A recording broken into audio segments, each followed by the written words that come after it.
The late shift at Rosie's Diner always smelled the same: fryer oil layered over burnt coffee, cheap syrup, and the slow rot of ambition. I'd grown used to it over my 4 years slinging plates, but tonight, the grease hung heavier, clinging to my blue uniform like a second skin no amount of scrubbing in the back sink could peel away. Talia, table 9, and bus 14 while you're at it. Greg didn't look up from his phone behind the register. He never did. My feet screamed inside my white sneakers. 14 hours on cracked tile will do that. Turn your souls into something that pulses with its own heartbeat. I'd been planning to clock out at 10, but Janelle called in sick again, and saying no wasn't really an option.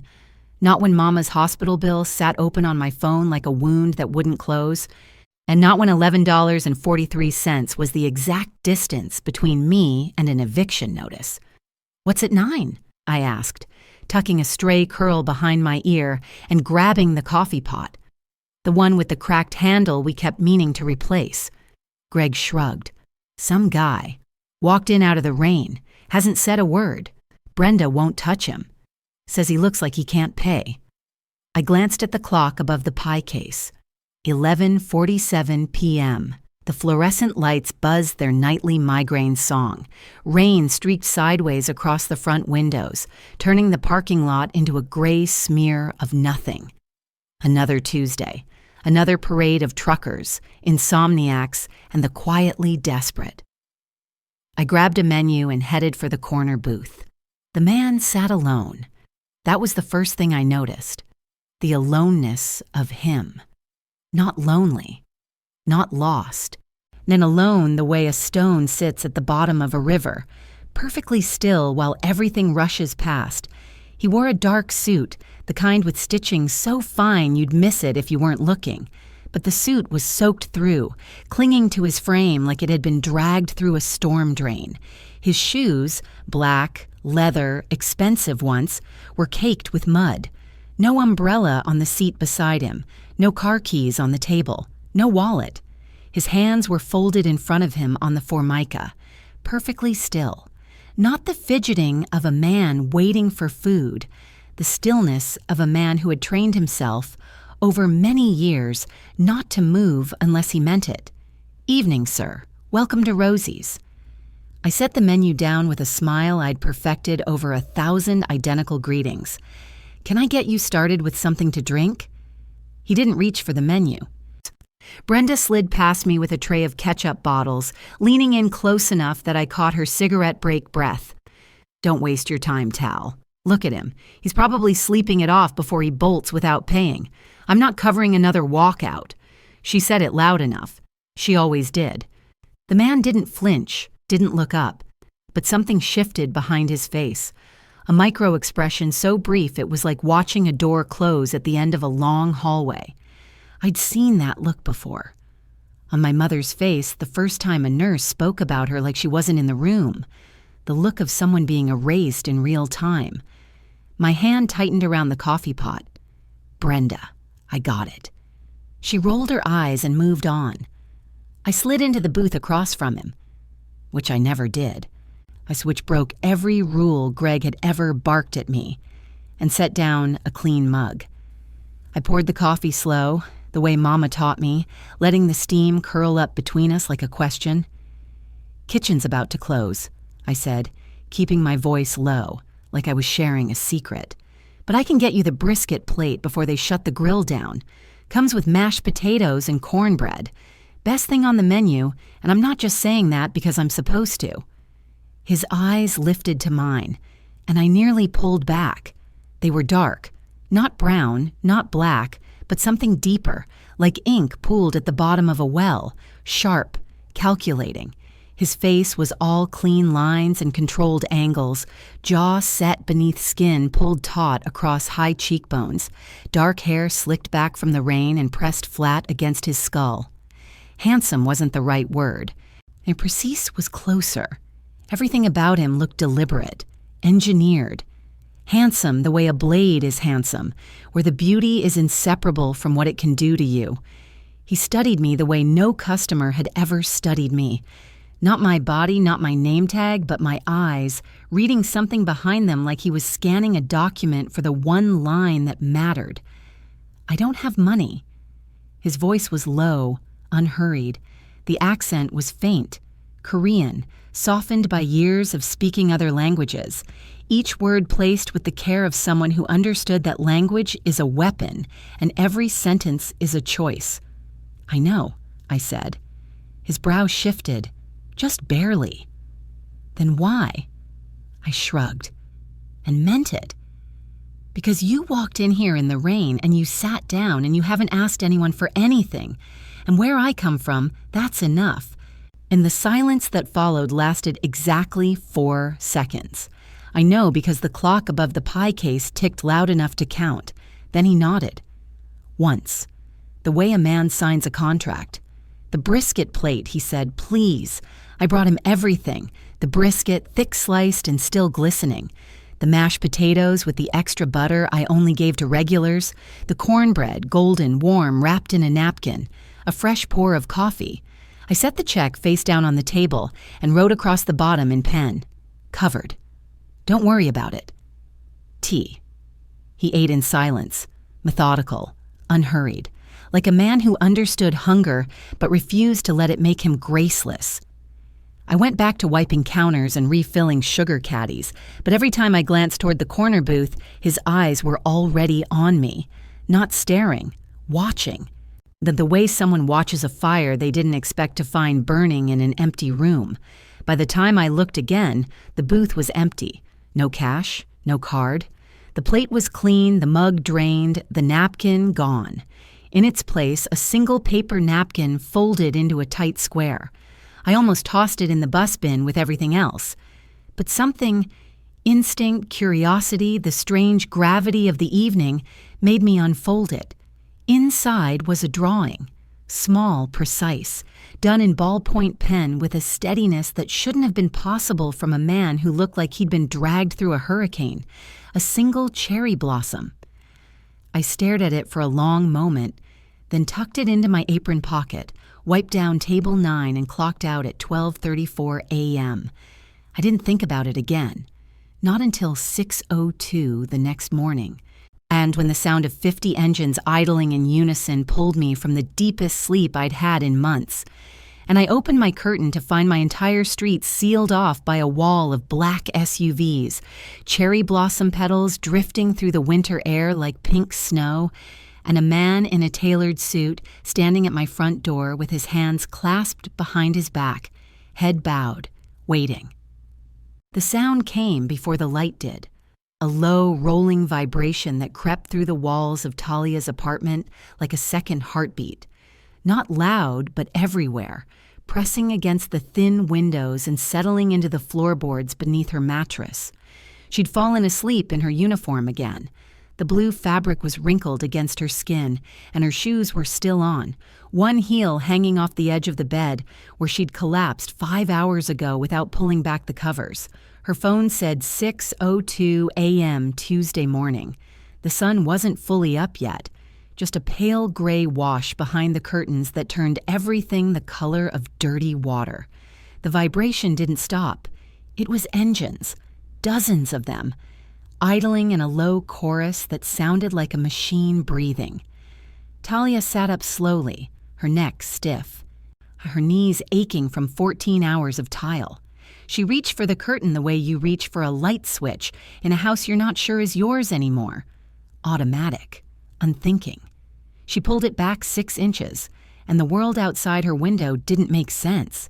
Her street, Delancey, the one with the cracked sidewalks and the dead lawn 2 doors down and Mrs. Patterson's broken chain-link fence, was gone. Not demolished, replaced. Every inch of curb on both sides was lined with black SUVs, bumper to bumper, stretching in a solid dark river from the stop sign at the corner all the way past where Delancey bent toward the freeway overpass. She stopped counting at 30. There were more. 50 maybe. Every vehicle identical. Tinted windows, polished black paint catching the early gray light like wet stone. And between them, growing from the patchy dirt strips where nothing had ever grown, were cherry blossom trees. Full bloom. Impossible. Irrational. February bloom.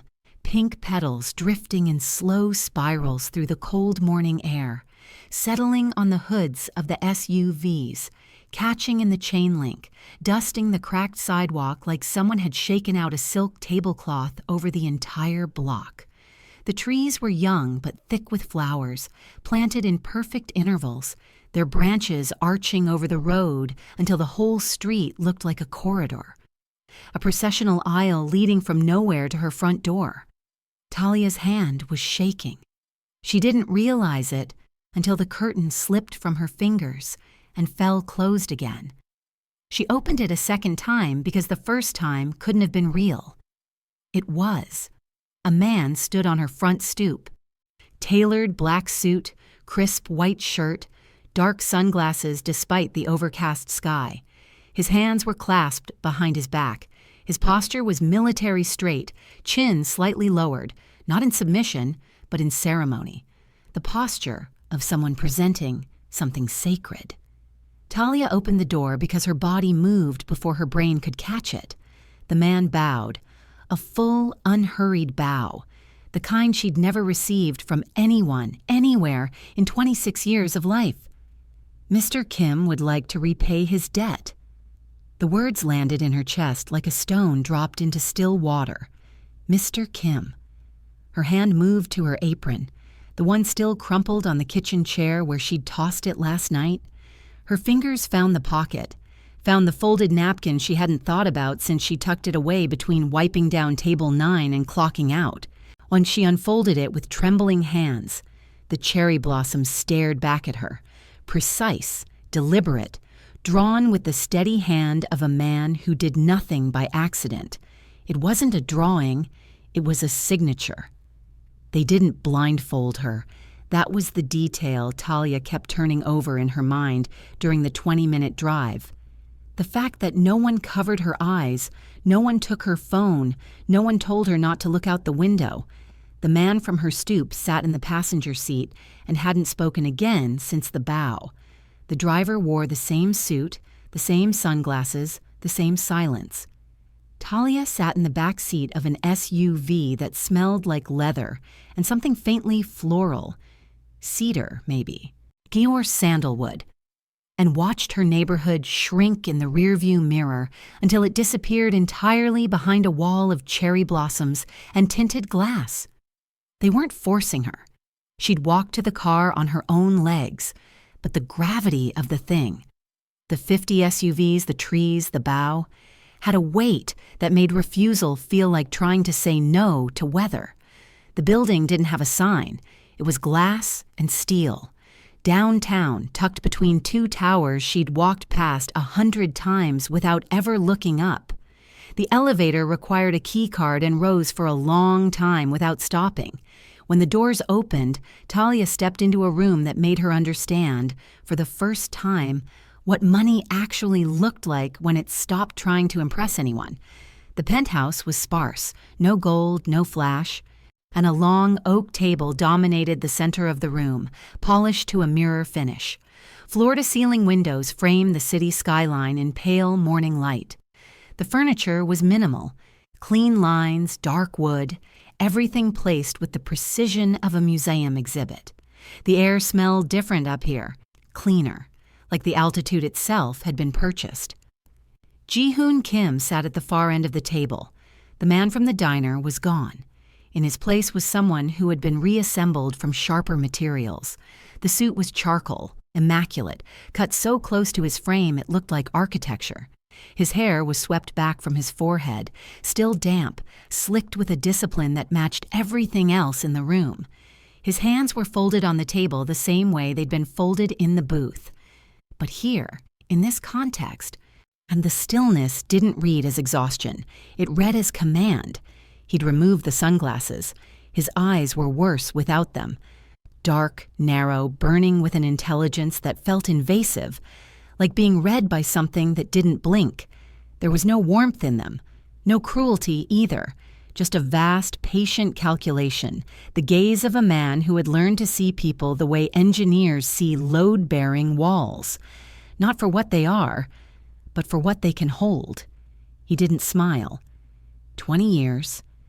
His voice was the same, low, measured, each word selected like a card drawn from a deck. 20 years since someone gave me something and wanted nothing in return. I have been trying to remember the last time. I cannot. A man stood 2 paces behind Ji-hoon's left shoulder.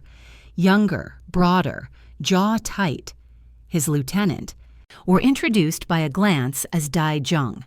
He watched Talia the way airport security watches an unattended bag. Ji-hoon continued, "Your mother is in room 414 at Mercy Regional. The balance on her account is $74,000. I would like to make it 0. The number hit Talia somewhere behind her ribs. 74,000. The exact figure she carried in her chest like a second skeleton. The thing she calculated against every paycheck, every double shift, every meal she skipped so Mama could have the room with the window. He knew the number. He knew the room. She should have been terrified. Part of her was, but a larger part. The part that had slid into a stranger's booth at midnight and paid for his dinner with money she didn't have, recognized something in this transaction that her pride wouldn't let her accept. "No," Talia said, but the words sat in the room like a gunshot in a cathedral. Dae-jung's posture changed. It was subtle, a shift in his shoulders, a tightening at the jaw, the involuntary recalibration of a man who had just witnessed something that didn't happen in his world. His eyes cut to Ji-hoon with an expression caught between alarm and disbelief. Ji-hoon's face didn't move, not a muscle, not a flicker. He regarded Talia across the length of that polished table with the same still, depthless gaze. And for the first time, something behind it shifted. Not anger, not surprise, interest. The first thing happened at 3 p.m. on Wednesday. Talia was halfway through a lunch shift when her phone buzzed with a number she didn't recognize. A woman's voice. Polished, professional. The kind of voice that belongs to someone who is never worried about a copay. Informed her that her mother, Talia Monroe, had been transferred from the shared ward on the 4th floor of Mercy Regional to a private suite on the 7th. New bed, new window, a view of the park instead of the parking structure. When Talia asked who authorized the transfer, the woman paused and said, "It's been taken care of, ma'am," in a tone that made it clear the question itself was unnecessary. Talia called the hospital directly. The billing office confirmed it. The room was paid through the end of the year. They couldn't tell her by whom, or wouldn't. The second thing happened Thursday morning. Her landlord, Mr. Kovacs, a man whose default emotional setting was irritation, called her at 7:14 a.m., which he had never done in 4 years of tenancy. His voice sounded strange, softer, almost nervous. He told her that her rent had been handled for the next 12 months, prepaid in full. He didn't say by whom. When Talia pressed, he said only, "I was asked not to discuss it," and hung up with the careful haste of a man who had been made to understand that certain conversations are not to be extended. The third thing arrived at her door on Thursday evening, a long black case, unbranded, resting on her welcome mat like it had materialized from the air. No note, no card, no return address. She carried it inside and set it on her kitchen table, the one with the wobbly leg she'd been shimming with a folded napkin for 2 years, and unlatched the clasps. Inside, nested in gray foam, was a set of Japanese culinary knives, 8 of them. Damascus steel. The blades rippled with wave patterns that caught the overhead light like water. The handles were dark walnut, hand-finished, weighted with a balance she could feel the moment she lifted the santoku. These were not kitchen tools. These were instruments and the kind she'd stared at through glass cases during the 1 semester of culinary school she'd managed, before Mama got sick and the money ran out. She set the knife down. Her hands were shaking, not from fear this time, from fury. By Friday afternoon, Talia was standing on the sidewalk across from Rosie's diner in a coat she'd grabbed without zipping, staring at the black SUV that had been parked in the same spot for 3 days. She crossed the street and knocked on the passenger window hard enough to hurt her knuckles. The window descended 2 inches. Dae-jung's face appeared, composed, unsurprised, as if he'd been timing how long it would take her to arrive. "You need to stop this," Talia said. Her voice was tight. "I didn't ask for any of it. I don't want his money. I don't want the room or the rent or the knives. I gave a man a plate of food. That's it. That's all it was." Dae-jung studied her for a moment. Then he opened the door and stepped out, not aggressively, but with a formality that made the sidewalk feel like a meeting room. He straightened his jacket, adjusted his cuffs, looked at her with the patient expression of someone explaining gravity to a person who has just asked why things fall. "Miss Monroe," he said, "in Mr. Kim's world, a debt of kindness is the only debt that must be repaid in full." He paused, letting the sentence settle. "You cannot stop this." Talia opened her mouth to argue, but the words stalled somewhere between her tongue and her teeth, because the look on Dae-jung's face wasn't threatening. It was something worse. It was pity. The pity of a man who understood that she had done a beautiful thing in a world that did not leave beautiful things unanswered. The footage was grainy, pulled from a ceiling-mounted camera above the register at Rosie's Diner, the kind of system that records in 4-hour loops and hasn't been serviced since the Clinton administration. But it was enough. A woman in a blue uniform sliding into a corner booth, a man in a wetsuit eating without lifting his head, and between them, across a table cluttered with ketchup bottles and a cracked sugar caddy, 6 minutes of uninterrupted proximity that in Sang-woo's world translated to a single, unambiguous word: leverage. Sang-woo had spent 11 months trying to kill Ji-hoon Kim. He'd burned through 4 teams, 2 moles, and a shipping route worth $90 million to orchestrate the ambush in Philadelphia. The one that should have ended everything, but instead sent Ji-hoon underground, wounded, vanished into the American sprawl like smoke into fog. 11 months of silence, no signal, no sighting. And then this, a diner waitress with the $11.43 bank balance and a sick mother, sitting across from the most wanted man in the Pacific Syndicate, feeding him brisket on her own dime. If Ji-hoon Kim protected her, and the 50 SUVs confirmed that he had, then she was the first pressure point Sang-woo had found in a year. The message arrived on a Saturday morning. See, Talia found it when she walked to her car for the early shift, a 2009 Civic with a cracked taillight and a passenger door that only opened from the inside. Laid across the windshield, tucked beneath the wiper blade, was a single branch of cherry blossom, dead. The petals had gone brown at the edges, curling inward like burned paper, the wood dry and brittle. It looked like something pulled from a fire. She didn't touch it. Something in her gut. The same instinct that had made her slide into Ji-hoon's booth told her not to. She stood on the curb with her keys in her hand and stared at the dead blossoms, and understood, without anyone explaining it, that this was not a gift. She never made it to the diner. Dae-jung's SUV was there in under 4 minutes. He didn't get out. The rear door opened from inside. One in a voice she didn't recognize said, "Now, Miss Monroe." Not a request. The dead branch was photographed, bagged, and removed before Talia's seatbelt clicked. The drive was longer this time.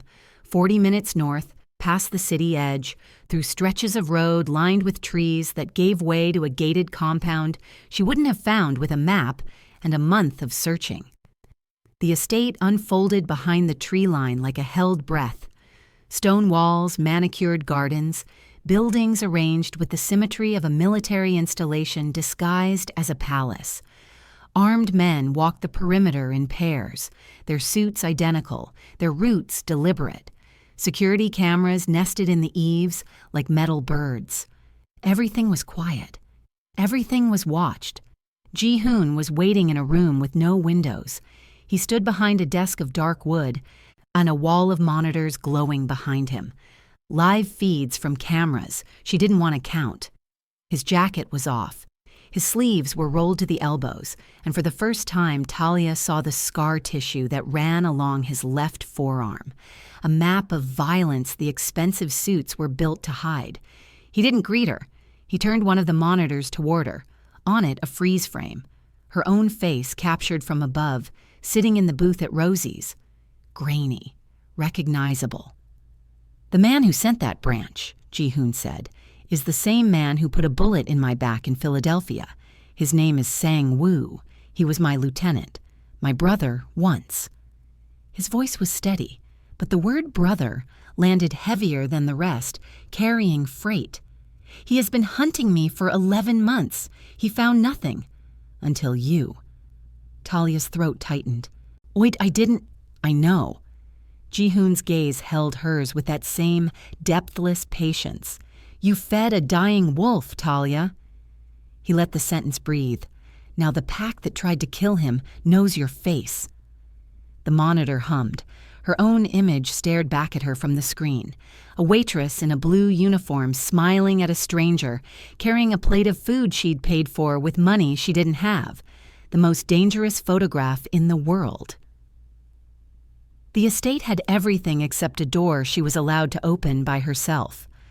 Her room was on the second floor of the east wing, a wide sunlit space with a bed that could have swallowed her apartment whole, linen sheets that smelled like jasmine, and a window overlooking gardens that made her chest hurt with their beauty. Stone pathways curved between sculpted hedges and reflecting pools. Cherry blossom trees, real ones, ancient ones, arched over wooden bridges modeled after something she'd only ever seen in photographs of Korean palaces. Soldiers walked the paths in pairs, their footsteps silent on the stone, their eyes scanning the tree line even as the morning birds sang like nothing in the world was wrong. By the third day, the beauty had become a wall. Her phone had been replaced with a device that could call exactly 3 numbers: Daejeong, the estate's kitchen, and a medical line for her mother's hospital. Her old phone was being held for security purposes, which was a polished way of saying taken. A guard named Kyung-ho had been assigned to her, a compact, unsmiling man who stood outside her door at night and appeared at her shoulder any time she walked further than the garden's eastern edge. She could go anywhere inside the walls. She could go nowhere beyond them. On the 4th morning, Talia found Ji-hoon in the kitchen, not the estate's main kitchen, a smaller one tucked behind the dining hall with a gas range and copper pots and a window that faced the oldest cherry blossom tree on the grounds. He was standing with his back to the door, sleeves rolled, staring at the counter where someone had laid out the knife set. Her knife set. The Damascus steel caught the morning light in rippling patterns, each blade arranged in descending order on a magnetic strip that hadn't been there yesterday. "I had them brought from your apartment," he said without turning. "I would like you to cook." Talia stood in the doorway, arms crossed. "You took my phone, locked me in your house, and assigned me a shadow who follows me to the bathroom. And now you want me to make you dinner?" Ji-hoon turned. His expression was neutral. It was always neutral. But something behind his eyes had loosened by a fraction, the way a knot loosens when you stop pulling and just hold still. "Not dinner," he said. "Just something simple. Whatever you would make if you were home." She should have refused. Refusal had become her only currency in this place, the single thing she could withhold that he couldn't simply purchase or command. But her hands ached for the knives. They'd ached since Thursday night, since she'd lifted the santoku in her kitchen and felt the weight of the life she'd put down, settling back into her grip like a pulse returning. She made doenjang jjigae, not because she knew Korean food. She didn't. Not really. But because she'd found the ingredients in his kitchen and remembered a recipe she'd studied during her 1 semester, a fermented soybean stew her instructor had called the meal Korean mothers make when nothing else will do. She adapted it, added collard greens because they were there, smoked turkey neck because it was what her own mother would have reached for. The stew wasn't authentic. It was hers, a bridge between 2 kitchens that had never met. Ji-hoon sat at the small table by the window and ate without speaking. But halfway through the bowl, his hand stopped. The spoon rested against the ceramic. He looked at the stew, then at the cherry blossom tree outside the window, and his face did something Talia had never seen it do. It broke, just for a moment. Or a fracture so brief that if she'd blinked, she would have missed it. A softening of the jaw, a crease between the brows, a glassiness in the dark eyes that he blinked away before it could become anything as vulnerable as a tear. "My mother made this," he said quietly. "Not this exactly, but the warmth of it. The smell." He paused. "She was killed when I was 9, in our kitchen. I was underneath the table." Another pause. Longer. "I have not sat in a kitchen since." The silence that followed wasn't empty. It was full. Heavy with a grief so old it had calcified into posture, into discipline, into an empire built by a boy who decided, at 9 years old, that if he couldn't protect the woman who fed him, he would spend the rest of his life protecting everything else. Talia set her own spoon down. She understood now. Not everything. Not the syndicate, not the violence, not the 50 SUVs or the compound or the soldiers who walked the gardens with weapons she pretended not to see. But she understood him. The control wasn't cruelty. The surveillance wasn't possession. Ji-hoon Kim didn't know how to love. He only knew how to protect. And he was protecting her with the only language his 9-year-old self had ever learned. Walls and silence and making sure no one could reach the kitchen. The first shot came at 3:17 a.m., and it didn't sound the way Talia expected. Not a bang, a crack, sharp and flat like a branch snapping under ice. Then a second, a third, then too many to count, overlapping into a sound that was less like gunfire and more like the world tearing along a seam. She was out of bed before her mind caught up to her body. The floor was cold beneath her bare feet. Through the window, the eastern gardens had become something from a nightmare. Muzzle flashes strobing between the cherry blossom trees, shadows moving fast and low across the stone paths, the ornamental bridges she'd walked that morning now serving as cover for men trying to kill each other. The reflecting pool she'd thought was beautiful at sunrise was lit in bursts of orange and white. And somewhere beyond the hedge line, a voice was shouting in Korean with a desperation that needed no translation. Kyung-ho appeared at her door. "Stay inside, lock it." He was gone before she could answer, his footsteps swallowed by the stairwell and then by the noise outside. Talia locked the door. But she stood with her back against it for 11 seconds. She counted. And then she heard the sound that overrode every instruction she'd been given. A man screaming. Not in anger, in pain, close, directly below her window, in the covered walkway that connected the east wing to the gardens. She was downstairs in under a minute. The guard was young, 23, maybe 24, slumped against the stone wall of the walkway with both hands pressed to his left side, where his shirt had gone dark and wet. His breathing was shallow, ragged, the kind of breathing Talia had heard 100 times at Rosie's. Not from gunshots, from kitchen burns, from drunks who fell through glass tables. When from the night a line cook severed an artery on a broken bottle, and Talia had held a dish towel against his neck for 9 minutes until the ambulance arrived. Emergencies at 2 a.m. in a diner on the wrong side of town had taught her exactly one medical skill, and she owned it completely. How to stop bleeding when stopping bleeding was all there was. She grabbed a kitchen towel from the service station beside the walkway. Clean, white, folded. She pressed it hard against the wound, leaning her body weight into her hands the way instinct and repetition had taught her. The guard gasped. His eyes went wide, unfocused, and Talia took his face in one hand and made him look at her. "Stay with me. Eyes on me. You're not going anywhere." The same voice she'd used on the line cook. And the same voice she'd used on Mama the night the ambulance took 45 minutes. Calm, steady, absolute.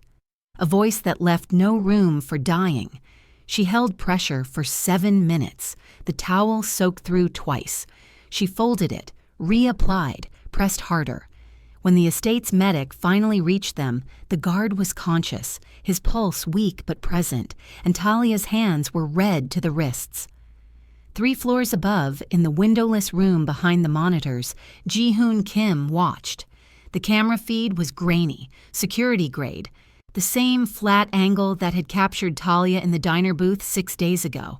But the image was the same in the way that mattered. A woman kneeling beside someone who was hurt, giving everything she had with her bare hands, asking for nothing. In the diner, it had been a plate of brisket. Here, it was a man's life.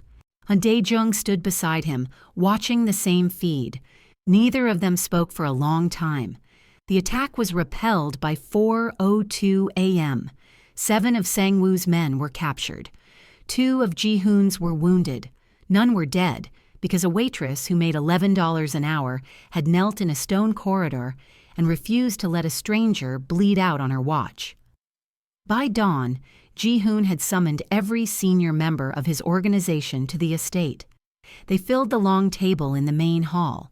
15 men, hardened, loyal, none of them comfortable with what they were about to hear. Ji-hoon stood at the head and spoke in Korean for 6 minutes. Talia, standing in the doorway because no one had told her she couldn't, understood none of the words but read every face in the room. Shock, resistance, fear. Whatever Ji-hoon was proposing, it broke protocol at a level these men had never encountered. Dae-jung translated afterward, his voice tight. He's going to Sang-woo, personally, to his territory, to end this. That's suicide, Talia said. Dae-jung didn't disagree. Ji-hoon found her in the kitchen an hour later. He set 2 things on the counter. On the left, a plane ticket to Atlanta, a passport, and a sealed envelope thick enough to be a new life. On the right, nothing. Just the empty counter and the space where a choice would go. The ticket takes you home, he said. There is enough money to disappear. New name. New city. Sang-woo will never find you. Talia looked at the ticket, then at the empty counter. And the other option? Ji-hoon's jaw tightened, the only tell he had left. A seat at the table, for what comes next. He didn't explain what came next, and he didn't have to. The bruise on his knuckles from the night's violence was still fresh, and the monitors behind him still glowed with the garden feeds, the stone walkway still stained with the blood she'd knelt in 4 hours ago. Talia looked at the plane ticket for a long time. Then she looked at Ji-hoon Kim, at the scar on his forearm, at the stillness in his posture, at the 9-year-old boy who had built an empire from underneath a kitchen table and still didn't know how to ask someone to stay. She pushed the envelope back across the counter. "I'll need a chair," she said. Dae-jung argued for 2 hours. Talia heard it through the walls, not the words, which were in Korean, but the rhythm. Dae-jung's voice rising in sharp, clipped bursts. Ji-hoon's replies landing in single, low sentences that fell like gavels. And the argument had the shape of a man begging a cliff not to walk itself into the sea, and the cliff not moving. When Ji-hoon emerged, his face carried the particular stillness of a decision that has already survived every objection.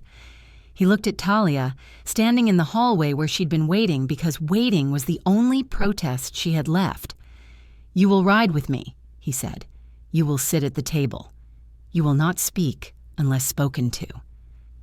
"And if I'm spoken to?" Something crossed his face.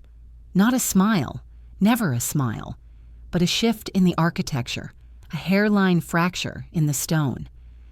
"Then God help whoever speaks." The warehouse sat in a dead stretch of industrial waterfront, 30 minutes east of anywhere that mattered. No sign, no windows. A steel door flanked by 4 men Talia didn't recognize. Neutral ground soldiers, hired to ensure that what happened inside stayed inside. Ji-hoon's convoy arrived from the west. 6 SUVs, Dae-jung in the lead car. 12 men who moved with the coordinated silence of a held breath. Sang-woo's convoy mirrored them from the east. The interior was vast and empty. Concrete floor, exposed beams, a single long table set beneath industrial lights that hummed at a frequency Talia could feel in her molars. Chairs on both sides. No decorations, no pretense. The room existed for one purpose, and the purpose sat in the air like smoke before a fire. Sang-woo was already seated. He was younger than Talia expected. Mid-30s, sharp-featured, handsome in a way that had been weathered into something harder, like a photograph left in direct sunlight until the colors burned. His suit was lighter than Ji-hoon's, cream-colored, deliberate, and he wore it with the performative ease of a man who wanted you to know he wasn't afraid. 4 men stood behind him. Their eyes tracked Ji-hoon as he entered. Their eyes tracked Talia longer. She felt it. The scan, the calculation, the dismissal. A woman. A nobody. A waitress in borrowed clothes sitting at a table where people came to trade in threats and territory. She could see the question forming behind Sang-woo's eyes before he even opened his mouth. Why is she here? Ji-hoon sat. Talia sat beside him. The chair was hard and cold, and she kept her hands flat on the table because if she put them in her lap, they would shake. The negotiation lasted 40 minutes. Talia understood none of the Korean, but she understood everything else. In the way Sang-woo leaned forward when he wanted to intimidate, and the way Ji-hoon never leaned at all. The way Sang-woo's men shifted their weight and Ji-hoon's men didn't. The way Sang-woo's voice climbed when he was losing ground and Ji-hoon's voice dropped. Every exchange was a measurement. Pressure tested, weighed, discarded. And through all of it, Sang-woo's eyes kept drifting to Talia with an irritation he couldn't entirely mask. It was at the 41-minute mark that he finally addressed her. He spoke in English, pointed, deliberate, meant to cut. "You are the waitress." Not a question, a classification. He leaned back, spreading his hands. "I want to understand something. What is it that you think you have? That he would bring you here?" The table went silent. Ji-hoon's hand, resting beside hers, didn't move. Yeah, he didn't intervene. He didn't look at her. He was giving her the floor the way he'd given her the empty counter, space and silence, and the faith that she would fill it with something true. Talia looked at Sang-woo. She looked at him the way she'd looked at every man who'd ever sat in her section at Rosie's and snapped his fingers without learning her name, not with anger, not with fear, but with the calm, unhurried clarity of a woman who had spent her entire life being underestimated and no longer found it interesting. "He walked into my diner with nothing," she said. Her voice was steady, not loud, not defiant, just certain, in the way that bedrock is certain. The quiet kind of solid that doesn't need to announce itself. No money, no name, soaking wet and alone, and I gave him everything I had. She paused. Let the silence do what silence does in rooms full of men who only understand force. What have you ever given anyone? The sentence landed on the table like a blade laid flat, not pointed at anyone, but visible to everyone. Sang-woo's mouth opened, then closed. Behind him, one of his 4 men looked at the floor. Another shifted his weight for the first time in 40 minutes. The micro movements cascaded outward like cracks in glass. Small, almost invisible, but structural. Sang-woo's alliance didn't break with a sound. It broke with a silence. The silence of men recalculating which side of the table held something worth following and finding for the first time that the answer wasn't the one they'd walked in with. Ji-hoon stood. The meeting was over. He didn't declare it. He simply rose, and the room understood. In the SUV on the way back, Talia's hands finally shook. She pressed them between her knees and stared at the dashboard and breathed. Ji-hoon sat beside her. He didn't touch her, didn't speak. But somewhere between the warehouse and the highway, his hand moved to the seat between them. Open, palm up, resting on the leather like an offering he'd never learned how to make with words. Talia looked at it for a long time. Then she took it. 3 months later, On a Tuesday evening in May, Talia Monroe stood behind a counter that belonged to her and watched the sun drop behind the skyline through a window that had her name etched into the glass. The restaurant was called Bloom. It sat on a corner lot in the heart of the city, in a space that had been a gutted warehouse 6 months ago and was now something Talia still had trouble believing was real. The exterior was dark brick and warm wood, the entrance framed by 2 cherry blossom trees in full, ridiculous, unapologetic bloom. The kind of trees that made strangers stop on the sidewalk and take photographs, that made couples pause on evening walks and reach for each other's hands, that made the entire block smell like spring, even when the rest of the city smelled like exhaust and ambition. Inside, the kitchen was open, Talia's one non-negotiable demand. She didn't want walls between herself and the people she fed.